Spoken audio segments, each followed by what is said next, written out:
when you look back in the original records, go to the original records of Congress, and the original records of Congress, they are trying to figure out what they are going to do with that building. Well, a chaplain has asked if he could use the building for church on Sundays. In order for the chaplain to use the Capitol building for church, it has to be approved by two people. It has to be approved, number one, by the Speaker of the House, and number two, by the Speaker of the Senate. Well, the Speaker of the House at the time is Theodore Sedgwick, and Theodore Sedgwick says, you guys are welcome to have church on Sundays.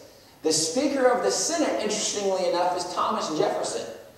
It was Thomas Jefferson, the guy that gave us the phrase separation of church and state, or at least what we know today as separation of church and state, that actually approved for church to be in the Capitol, which is interesting because most of us don't think today of Thomas Jefferson as being a guy who would endorse religion or endorse Christianity. But one of the interesting things, when Thomas Jefferson actually, it was only a few weeks after he approved the Capitol, or the church to meet in the Capitol, he actually became president. And as president, now he actually began to attend church in the Capitol building. And in fact, Manasseh Cutler, who was a member of the House at the time, he actually talks about remembering Thomas Jefferson coming to Capitol, or coming to church at the Capitol. And in fact, this is one of his original writings. He says, on the Sabbath, it was very rainy, but his ardent zeal brought him through the rain and on horseback to the great hall. So it's a bad weather day when most Christians are like, you know what? I'll watch TV, get Jesus time at home, I'm not going to church. Thomas Jefferson gets on horseback, rides through the rain to attend church at the Capitol. And not only did Thomas Jefferson attend church at the Capitol, Thomas Jefferson, as he began to attend church at the Capitol, he decides, you know what? I don't know about your church, but for their church, he thought, our worship's just not very good. We need to improve our worship. So Thomas Jefferson, as commander-in-chief, says, you know what? I can improve our worship. He actually commissions the Marine Corps band to come do worship services at the church at the Capitol. The same guy that we're told today will separation of church and state, you don't mix the two, he actually is requiring the Marine Corps band to come and lead worship. This doesn't seem like something Thomas Jefferson would do, only it's very interesting when Thomas Jefferson was asked about why he would attend church at the Capitol. Here's what he said. Thomas Jefferson said, no nation has ever existed or been governed without religion, nor can be. The Christian religion is the best religion that has been given to man, and I, as chief magistrate of this nation, am bound to give it the sanction of my example. He said, you can't have a nation without religion. You won't find a better religion than Christianity, because let's just be practical. When we are living in a world that is struggling with morality, it's because we have removed God from what we do. You're going to find no better morality than the morality of Christianity, which is what he said. He said, that's why I, as the leader of this nation, give my example of endorsing Christianity because of the morality that comes from Christianity and what it produces. And this is why we understand, you know, we have people coming to church at Capitol, but we had people coming and preaching in Congress. It wasn't a big deal. That's an 1822 sermon. Here's one from 1864. Again, we still have people coming and preaching at the Capitol. It wasn't a problem, but it was preachers that led to all this kind of stuff. That's why John Adams said preachers are the ones most responsible, because preachers were shaping the minds of everyone that was listening to them, and they were telling them, helping them understand through the Word of God what was important and what they needed to do. Well, Bishop Charles Galloway, he's a historian from about a century after the Founding Fathers, really after the Revolution. He is also a pastor. He described the early pastors this way. He said, mighty men they were, men of iron nerve and strong cheek, and strong hand, unblanched cheek, and a heart of flame. He said, God need not read shaken by the wind, nor men clothed in soft ferment, which is Matthew 11, but heroes of hardihood and lofty courage, and such were the sons of the mighty who responded to the divine call. Now he is talking about just the toughness of the pastor, which, by the way, is something we don't always see in a lot of pastors today. We wouldn't describe them as, well, really just iron hand, strong cheek, a heart of flame. But he says when you look at the founding pastors, they were a different cut than everybody else was. They had a lot of fortitude people didn't. And a great example, when you look back on April 18, 1775, just understanding some of our history, that's when Paul Revere made his famous midnight ride. But Paul Revere was not the only man who made the ride that night. And just understanding more of our history, there was actually a group of people that rode that night. One of the guys who rode that night, his name was Wentworth Cheswell. It's this guy right here. Wentworth Cheswell was actually the first African-American elected to office in America. He actually served as an elected official for over 50 years. Now, Wentworth Cheswell is a guy that, even though he held a multitude of positions, we're not as familiar with Wentworth Cheswell Because when Paul Revere landed, Paul Revere rode west.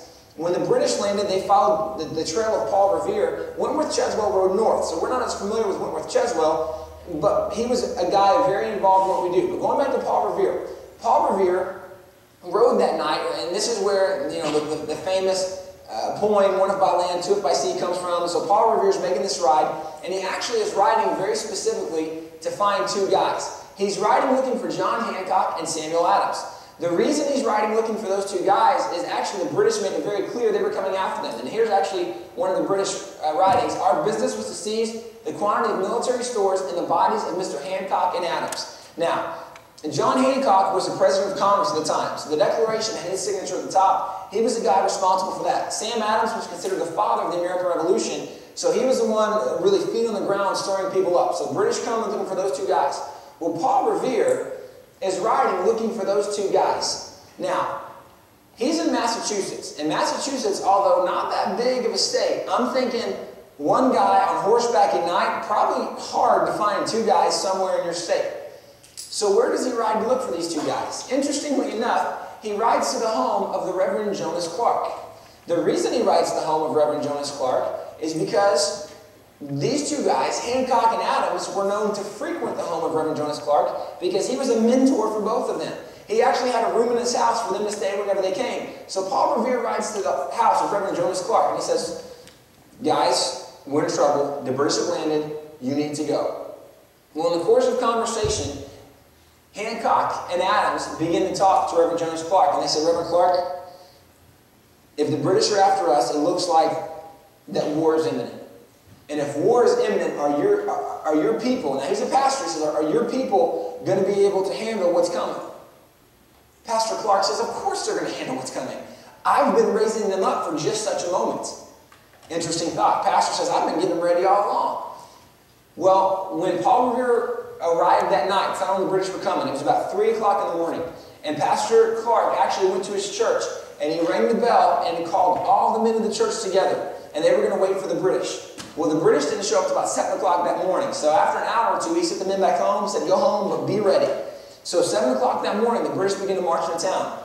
He goes and rings the bell, and he has men from his church come, and every single man out there at Lexington Green, we know the shot around the world, they actually all came from the church of the Reverend Jonas Clark. In fact, when you look at the shot around the world, after the shot around the world, there were 18 men lying on the ground.